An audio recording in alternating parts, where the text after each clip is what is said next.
Hey guys, Lacey here. I am with my friend Faith. Faith has something super awesome going on, and I asked her to come and tell you about it because, I found my camera. It's right there. Hey guys. I asked her to come and tell you about it because a lot of my friends have special needs kids, and a lot of my friends also are trying to start businesses or run businesses from home. Now, what Faith has to share is not only for moms who have special needs kids, it can benefit anyone, but that's kind of our specialty and what we connected over because we both have kids on the autism spectrum. That's a challenge all by itself, and we're both busy mompreneurs. So, hey Faith, how are you? Hey, Lacey, what's going on? Not a lot. I'm chatting with my Faith. Thank you so much for being here, Faith. You've already inspired me in so many ways, and so I'm super excited to share you with my friends. So kind of tell us what you do, and especially tell us about this whole Autastic BizMom thing you've got going on. Sure. So, well, I'm a mommy, like you said, of a beautiful, almost 20-year-old with autism. And he catapulted me into an entrepreneurial journey because I had to leave corporate and education and academia. I didn't feel like I could handle my life working for other people while dealing with autism. But then I felt like I needed to give what I had to give. And so I started my business and then started another business and side hustles and tutoring and so on. So in that journey of complex life, and I homeschooled him for 8 years and homeschooled my other two for, all their lives. It was this dynamic autism, other kids, side hustles, a business.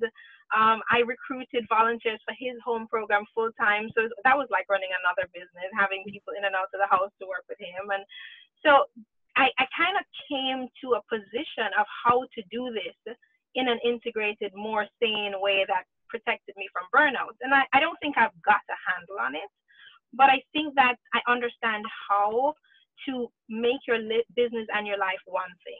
And so that's now been my thing. How do you make your business plan, your life plan, your plan just one plan so that you can stay centered and organized and integrated and peaceful in your life? So Autastic BizMoms is a community that I'm building to be women, people who are culture shifters, who are not doing business like the way business has been done, where we feel like we have to have our business face on and then we have our mommy face on, and we're kind of segmented. But we can kind of be a culture shifter, be a status quo changer, create the life we want, the business we want, and live in a nourishing, nurturing way. I love it. I know that it helped me. I called Faith one time. I was totally panicking, and she said, okay, just call me. And so we chatted, and you really helped me with your one thing. It's really helped. Even this morning as I was getting ready for the day and getting ready to work, I realized, hey, like this one thing really helps. I was able to apply that again. So yeah, it's amazing. So, and you just wrote a book. Do you want to tell us about that? I did, sure. So I needed to help myself see what I was actually doing, and writing helps me do that, right? So just kind of like externalizing all the stuff in my head. So my book is called Parenting Like a Ninja, an Autism Mom's Guide to Professional Productivity. And it's this journey from, there are many words that we could use for that, but that captures it. That space of feeling ripped on your insides and dragged all over, to feeling anchored and productive and being able to direct your energy in the way you want. And that's not a state like a final ultimate state. It's a process of constantly anchoring yourself and directing your energy. So that's what Parenting Like a Ninja is about. Plus, I love the ninja superhero kind of Wonder Woman analogy. Like, I have a cape in the back of the car. Yeah. And you are a ninja. I love it. I love, like, when you first told me the title of your book, I just was like, yes, it's so perfect. And it kind of speaks to the fact that we're both raising boys too. Like, definitely. I love it. Yeah, I love it. Absolutely. Okay, so what's an Autastic BizMom? Like, autastic, that's not a normal people word yet. No. So I love the word autastic. I hope it gets in the dictionary at some point. It's this mixture of autism and fantastic, but it's a friend of mine, a young friend, he's 20 years old, and he calls himself Autastic Tom. He's a young man with autism. And I asked him, I said, Tom, I love this word. Can I use it? And he said, autastic should be used as many times as possible. And so I was like, great, I'm going to use it. But I've coined it as this, a description of a person who goes against the odds to show up creatively and powerfully, no matter what. It's that person who sees the world in a different way and does not relinquish how they're seeing the world to conform with whatever the status quo is. So an Autastic BizMom then is just this woman who's willing courageously to hold the truth that she sees and not give it up for the other stuff. And we know the other stuff that we get to hear. As a mom who stayed home, even though I was running my business, you know, nobody ever thought I had anything to do. You know, all those memes about stay-at-home mom applied. They think I'm kind of laying out with a cup of coffee. But they don't know that it actually means I have 10 jobs, not the one. In fact, there were days when I fantasized about having a 9 to 5. Like, that would be so simple. So just the idea that I could not relinquish the desire that I have, but I could hold it and anchor myself to it regardless of what's going on and nourish it and let it grow. That's Autastic. I love it. Faith, what has been, we didn't talk about this before, so hopefully you don't mind answering it. What has been your biggest challenge in business plus special needs kid plus just trying to like stay sane in general? Yeah. I think the biggest challenge has been the juggling of multiple balls, this idea of multiple roles. Now, as a person, I am pretty competent. I can do lots of things. And I think for a lot of my life, I've managed, you know, I've pretended to multitask. I've done so many things and done them well. And so I think for me to get to the place where I feel overwhelmed, a lot is going on. So when I did get to that place, I honestly had no practice with overwhelm because I'd been so used to holding, you know, all these different things. So as a special needs mom, I would say a few years into the journey, it became, well, my son isn't a baby anymore.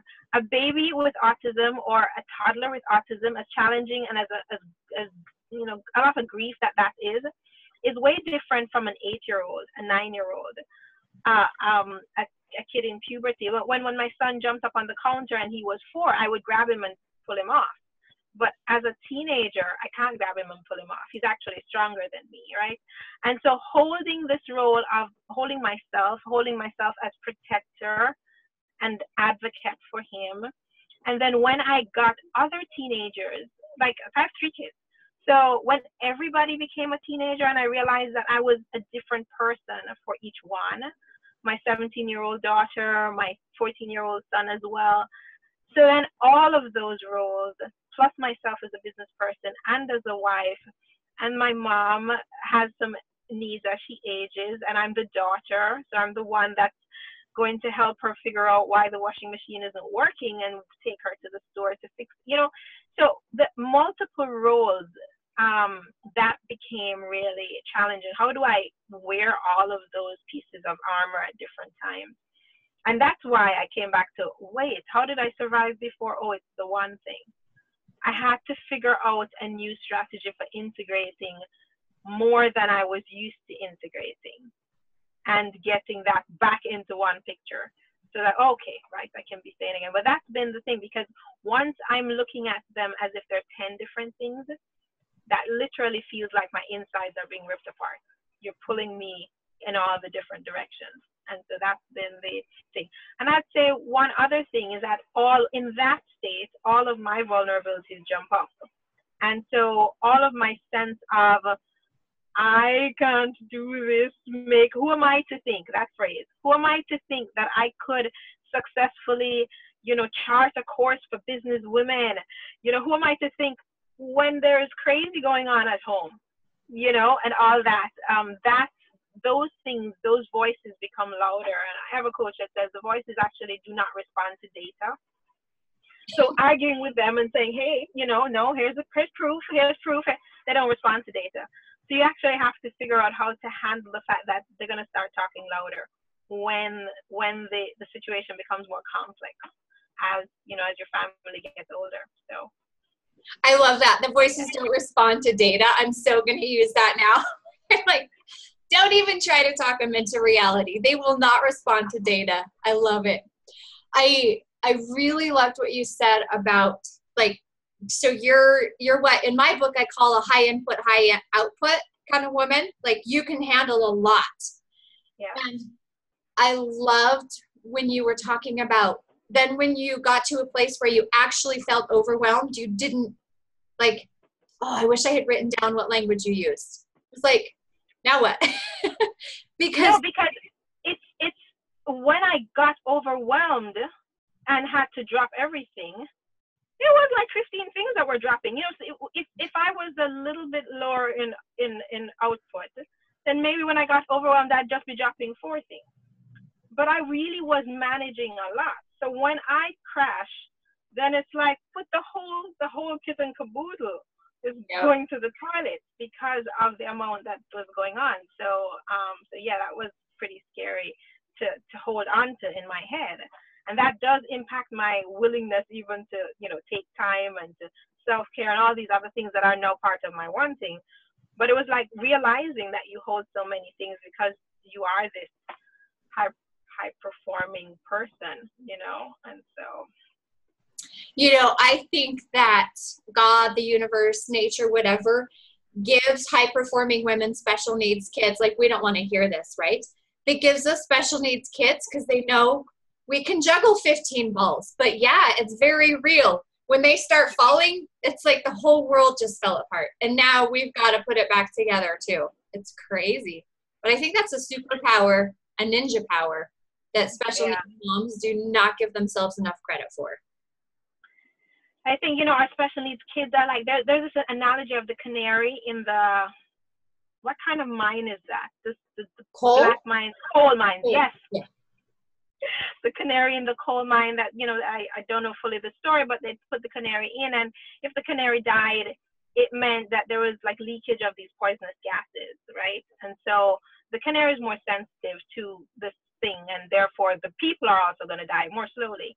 I think that our special needs kids kind of allow us to get to that place where, yes, we're performing at a high level, but also if we don't put some self-care things in place, we will not be able to perform. And they become like the canary that says, okay, some management stuff is needed here. Some stuff is needed here so that you can keep this beautiful output going.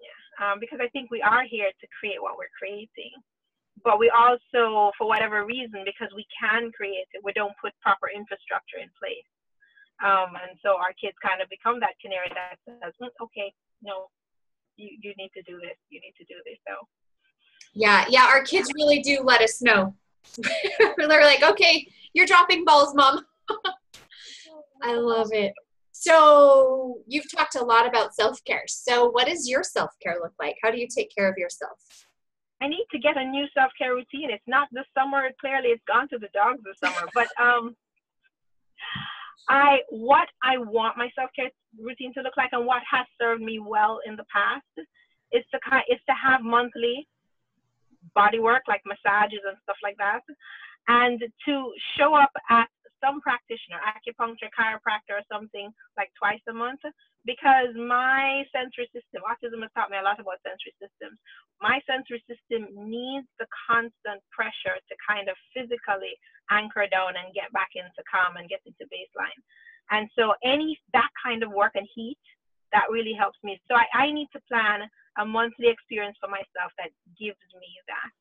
I think in addition to that, I need, after I've set my son off on the bus and before I am running off to do other things with kids or with my business, to have just an hour to look at trees and grass. I need grass in my house that does not die in the winter, because I need to look at grass, and I need to look at trees, and I need to look at the sun, and I need to look at the sky. It's just like I don't need to be in nature, like to touch it. I just need to see it. And I think that really helps me anchor down. So whether it is that I'm doing a meditation or praying or singing, I enjoy listening to music. Whatever I'm doing, if I'm anchored to nature while doing that, that really helps me a lot. And I think finally, I love deep connections with other women. And I found that I'm not creating that for myself as often as I need to, but just connections that are not, like I can't be in a conversation where we're just talking about, you know, what happened to who, but just these conversations where I get to share my heart. It's self-care to me. And so finding, just sitting down for a slow coffee, or my girlfriend will say she comes over for an omelet because I make the best omelet. I'm like, yeah, just come by. We're going to do it slow. We'll do omelets all the way into dinner. Creating days for that, that's really been very nourishing for me. That's awesome. That's amazing. It sounds delightful. I see why you want that to be your self-care. I'm going, that sounds good. Maybe I need some of that. Thanks for sharing that, Faith. Okay, I want to be really conscious of your time. So why don't you tell everybody how they can get a hold of you? I have lots of autastic moms, autastic biz moms in my world, and I'd like them to be able to get a hold of you if they'd like to, and then maybe leave us with one really great tip. Okay. Well, first I want to say that I can be found on Facebook tonight. What date is today? Today is July 23rd. 23rd at 7 p.m. I'm doing a Facebook Live talking about how to create your idea to income plan. A plan that's not kind of separate from your life, but really takes into consideration all we've been talking about, your care, your passions, your desires, and how to kind of really create income from what you love in a way that does not cause you burnout, right? So I'll put a link somewhere. I'll share the link with you. You could share it because that's a free webinar I'm doing tonight. So I can be found at autasticbizmoms.club, CLUB, and Autastic is AUTASTIC, autasticbizmoms.club, and I'll put the link as well. And I can be emailed at faith@melodyofautism.com. Melody of Autism was my first business that I created coming out of this journey with my son. And so just acknowledging that it's music, right? So faith@melodyofautism.com. Of course, a private comment, a private on Facebook, comment, sending me a private message will work just as beautifully. Awesome. Yeah, we'll make sure to get all those links up. So we'll get this video up today. It's 2018, but I'm going to keep this up for a while. So if it's July 2019, sorry, you'll need to watch the rerun. But we'll have the video of the free webinar. I'll send it to them. Awesome. Awesome. Yeah, you just reach out to Faith and say, hey, I can use that webinar, and she'll send it to you. So, okay, Miss Ninja Faith, what's a tip? Like, what's a tip you could give all of our Autastic Biz moms out there? Give yourself permission to know what you love. I think lots of us as moms have been doing what we need to do. We're still in survival mode with work, with parenting, it can be kind of crazy. And survival is absolutely urgent. Many of the situations we deal with feel like there's life and death. And so, yes, we're in survival mode, but give yourself permission to know what you love. Because what you love is a source of energy. And where every autism mom or every special needs mom tells me, so what's going on? What's preventing you? Says, I'm so tired. But what you love is a source of energy that's untapped. And if we could agree that we love it and don't treat it as frivolous and as kind of like the thing we should do when everything else is situated, if we could actually integrate that into our lives and into our business and into everything we do, there's some magical energy in there that will help us with nights like last night when my son slept 3 hours. That just will take you through and help you create what you want. So give yourself permission to know what you love. Talk to me, because I'll sit with you on the phone and just peel back the layers. Sometimes we can't be honest with ourselves to say this is really what I love, but just being with somebody else will say, no, you've said that word 5 times. I think there's something there. Yeah. So, yeah. I love it. That's awesome. And yeah, you really do just sit on the phone and peel back. And I remember it's like, I don't want to take too much of your time. You're like, this is my self-care. It was great. Yeah, it was so great. So thank you, Faith. Thank you for sharing yourself and your heart with us. Thank you for sharing your contact information. So we'll make sure everything is in the links wherever you found this video so that you can get a hold of Faith. Check out her book, Parenting Like a Ninja by Faith Clarke. Okay, thank you, ma'am. You have a fantastic day. Thank you, AC. You take care. Bye.